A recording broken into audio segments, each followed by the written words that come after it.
Welcome to Web and BeyondCast, where small business comes to learn about marketing and managing on the web and beyond, with your host, Ray Sidney Smith. Hello there, small business owners, entrepreneurs, and community. Welcome to Season 1, Episode 7. It's 007, Episode 007 of Web and BeyondCast. I'm Ray Sidney Smith. On this show, we are going to be discussing a topic near and dear to my heart and a little bit meta, podcasting for small business. And more importantly, why you should start a podcast for your business, or at least get into the podcast game. You could do more than just launch a podcast. And to do that, I'm letting the cat out of the bag here a little bit with my co-author of our forthcoming book, Podcasting for Small Business, Steve Orr.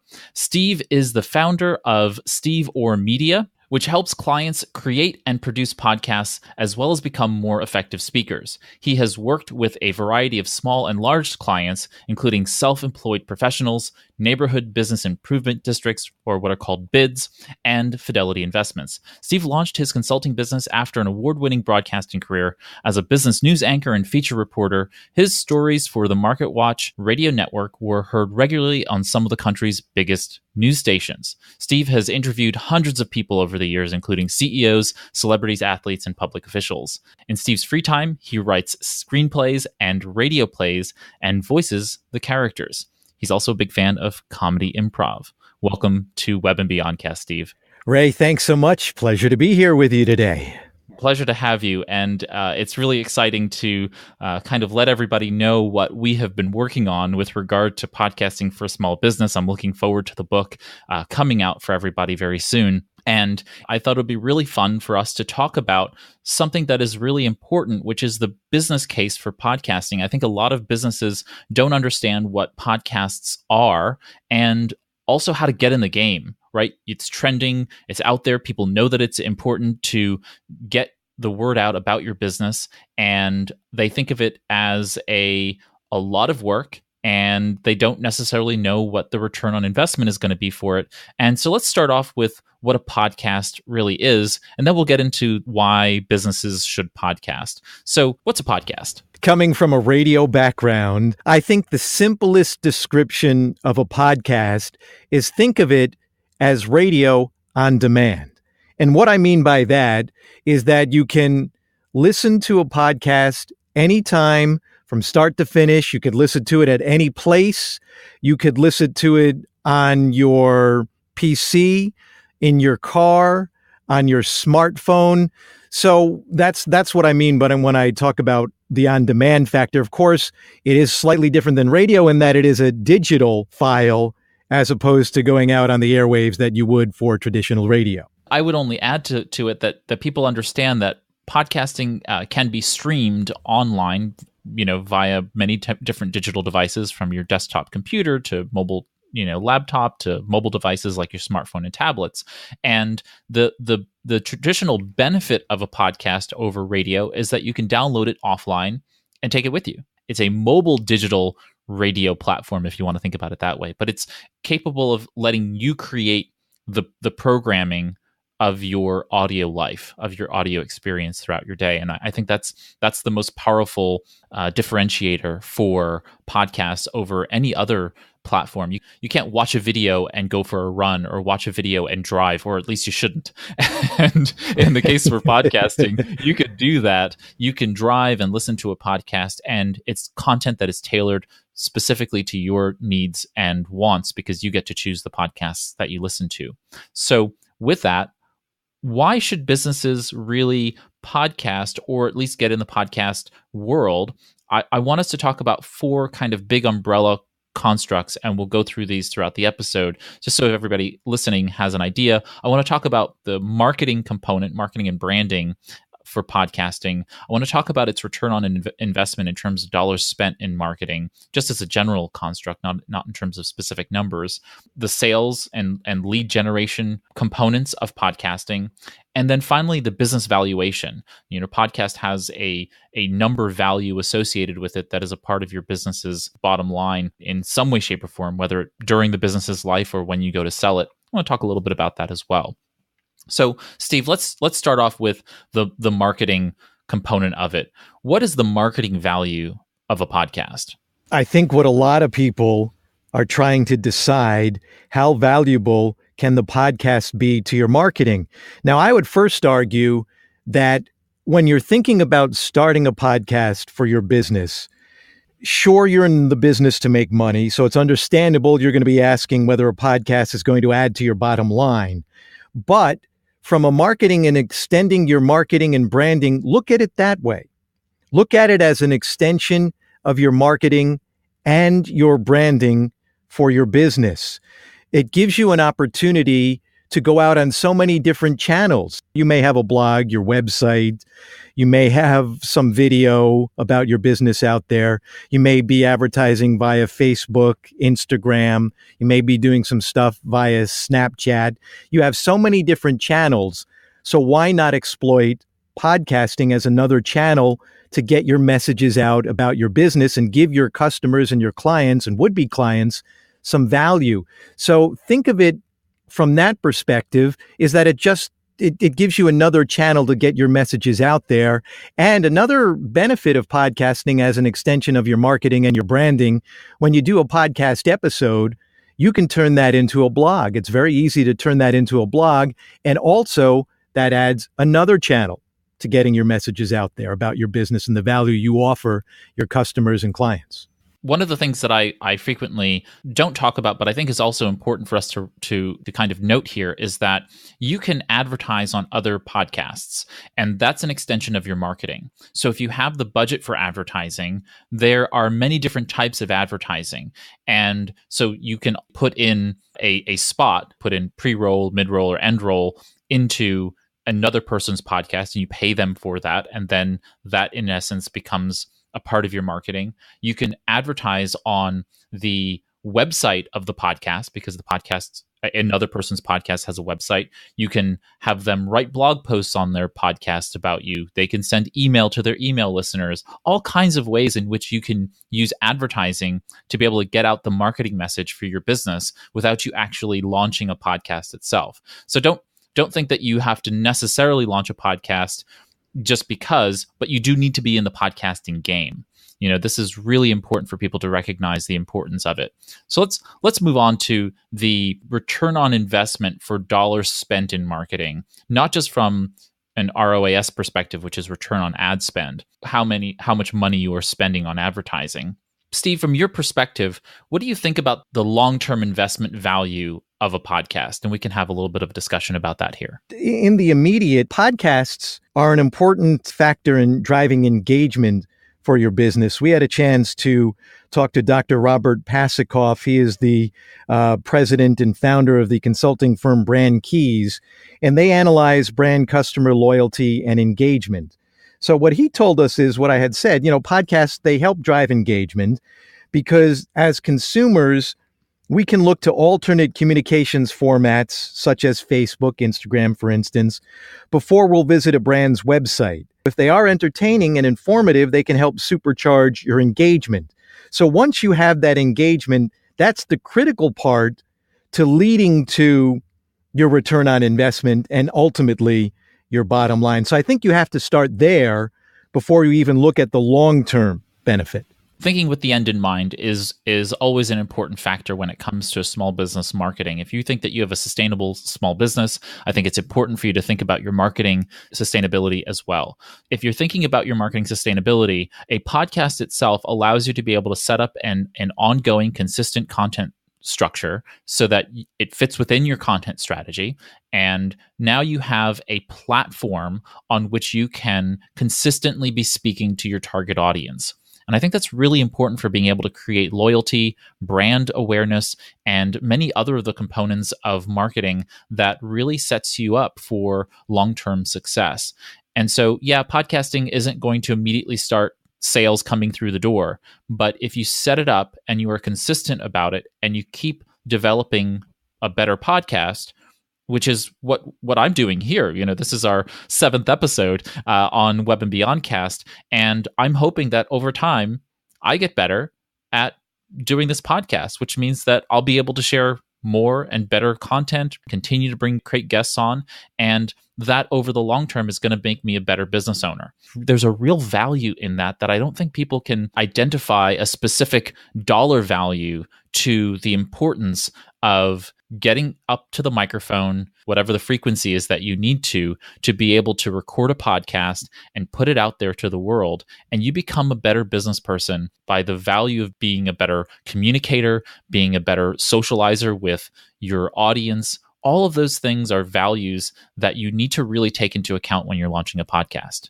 One of the other benefits that in addition to extending your branding and your marketing is that you can help create a thought leadership aspect of your business, either you as the CEO or whomever you are within your business, or, to the outside world. You can become the go-to folks for that particular niche in the business world.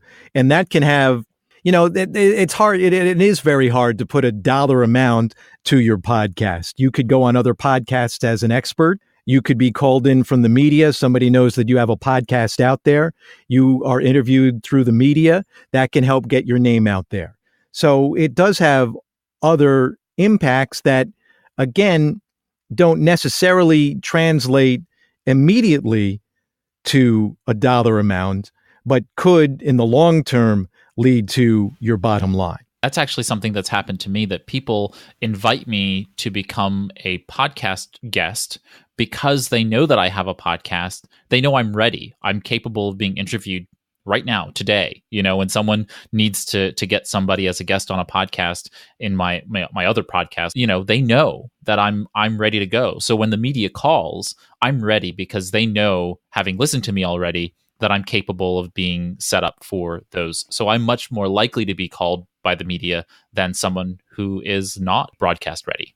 Absolutely. You really do have to think about that because, certainly from a media perspective, and as you mentioned up front, I'm a long-term media guy. The interviews that we did, if it was the first time we reached out to somebody and that person wasn't very good, that's the last time. But if they're good, you're going to go back to that person repeatedly over the years. So it makes sense. So this takes us on to the discussion of sales. And I'm curious, before we started recording, we actually had a discussion about this, that I have a perspective that probably is a little bit more controversial than the average supporter of podcasts. What do you say to the idea of sales in podcasting for a business podcast? As a small business owner, I have a podcast, I'm putting it out there. How should we approach sales? One of my biggest pet peeves about podcasting right now are the podcasters who start out and they go through all their sales pitches, they go through all their commercials, they go for one podcast in particular that was about 13 minutes before I got to the content of value to me as a listener. That to me just completely turns me off to listening to the podcast. I want my value up front. Now, if you are going to be sponsored, let's say, or you do want to make a brief pitch, make it really brief. This podcast is brought to you by. Read, something for 5 or 10 seconds. I believe that if you are going to do it your call to action, which is how you want people to use your business, let's say, for lack of a better phrase. Save that for the end, and that be your call for action at the end of your podcast.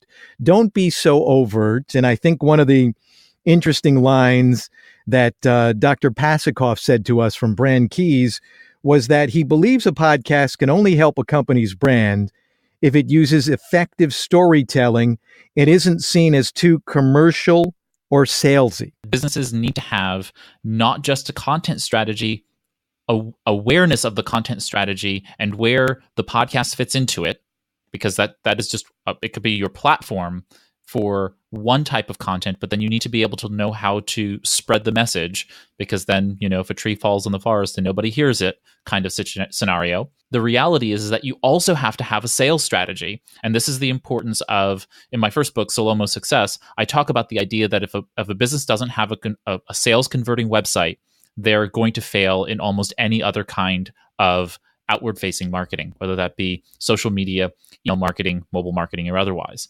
No difference with podcasting.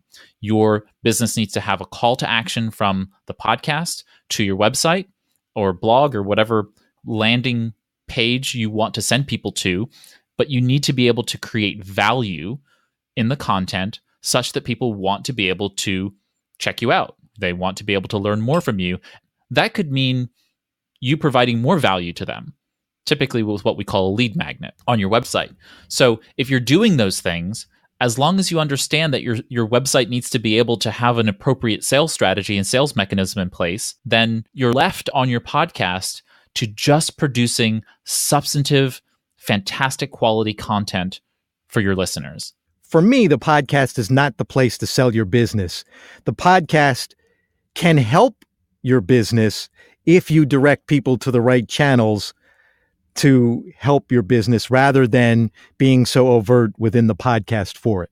I wanted to move us along in the discussion as we come up on our time together, Steve, which is to talk about business valuation. I think many times when we consider podcasting, we always think about the upfront costs and the ongoing costs of producing a podcast, but we actually don't think about the back-end value of the podcast itself. So we know that we are starting or running a business and we now want to have a podcast. And so we launch a podcast, but at some point in the future, you're going to end your podcast and probably end your business, or you're leaving your business, whether it be in a casket or by sale, you're going to leave your business. Not to be gloomy, but I hope you have a good run and you have a wonderful business, but then you're going to have to leave it. There's no question about it that you're going to leave it at some point. So what is the value of a podcast when you do leave it? And there's an importance to starting a podcast if you know what it's going to be worth, if you're consistent about doing it. So who do we look to for that? Well, we did speak to Lou Kostelic. He's the president of the consulting firm Jordan Crandis, and that firm focuses on mergers and acquisitions for small to mid-sized businesses, Ray. And Lou did tell us that there's no doubt there's clear value for a business to have a podcast, though right now he does say that figuring that out is difficult because it's so new for the appraisal business. But before we talk to the end result bottom line, I did want to mention one thing that Lou told us that I think is critical when it comes to trying to get a sense of your return on investment from your podcast. And one of the things that he did tell us is that it is imperative that you ask new customers what prompted their business. And why do you do that? And that's to get a sense of your return on investment, Lou says, is critical, of course, and to keep track of the business generated from those who say they listen to your podcast is critical. So in order for you to, go down the line, and when we're talking the end result, you need to be in the present and in the immediate and keeping track of that business generated from the podcast. And that'll only help you by the time you get to that end point. Especially if you have a business where you have walk-in retail traffic, whether you're a service or product-based business, you do really need to be asking people how they found you. And the great part about if you have any transactional business that happens on your website, you're capable of usually tracking the connection between the two by either having some kind of modal survey that says, how did you find us? And in that survey question, people can say, well, I listened to your podcast, or, I heard you on this particular episode. Give people the opportunity to be able to tell you how they're finding you, and that will help you double down on the marketing efforts that are working and the ones that are not. In terms of the end result, and that's if you are eventually going to sell your business or you have an offer or whatnot, I think what was interesting that Lou Kostelic said to us is that he thinks, and he actually believes, that a podcast can be a little icing on the cake for a buyer, especially a strategic buyer. Now, if that buyer, let's say, is in your field or wants to get into your field, Lou told us that an existing podcast could give the buyer more motivation to buy your business, and that ultimately motivation is drives that ultimate offer that a buyer makes. So yes, bottom line, the bottom line of the bottom line, so to speak, is that in the end, the podcast, there's value. When we think about businesses buying businesses and mergers and acquisitions, we leave out the fact that these are humans doing the interaction. And until the robots are buying and selling businesses for us, humans are still involved. And that means human motivations really matter. And so something like a podcast could be a real motivator to someone who wants to enter a market. So definitely consider that. I wanted to just shift gears a little bit. I know this is probably a little bit obtuse, but I think it helps give some relative understanding about the value of podcast by looking at the podcast revenues of some of the top podcasts that exist. Now, these are podcasts that they themselves are businesses. They are, in essence, their own programs generating their own revenues from podcasting itself, typically from advertising revenue. So there's an article, and I'll link to this in the show notes, called How to Value a Podcast, and from microcap.co. And what they've done is they've given Smart Passive Income, EO Fire, Entrepreneur on Fire, and Gimlet Media as the three examples. And so they have their average annual revenues set at 1.7 million, 3 million, and $7 million respectively. So that gives them an ultimate valuation of being $9.4 million, $5.5 million, and $30 million. Now, there's a lot of math that went into how this all worked, assuming appropriate corporate tax rates, discounting, and otherwise on advertising, broadcasting, and entertainment. But the reality is that these top podcasts have solid businesses with solid revenues because they're doing things correctly, and you can too. That doesn't mean that your business is going to be solely based or valued on the podcast itself, but when we talk about a business's value, if you're doing all the right things associated with a podcast, you can somewhat use the advertising revenue model for valuing the business podcast end of things as a part of the actual. And Lou, when we talked to him, talked about the fact that a podcast is a part of intellectual property in his eyes.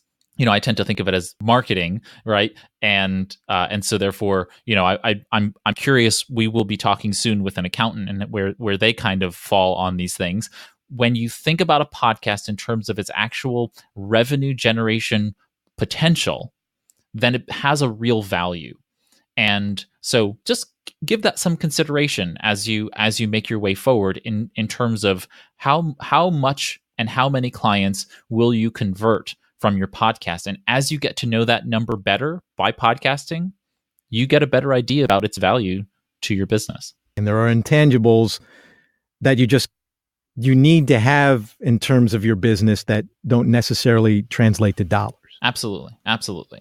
So this brings us to the best tool of the week, Steve. So every week I have this short segment where we talk about the best tool of the week, and I am offering up a tool called, it's actually a website, so go figure, but it's a website called whypodcast.org, and you can find the link to it in the show notes. And whypodcast.org is a way in which you can learn about the various values of podcasting through advertising.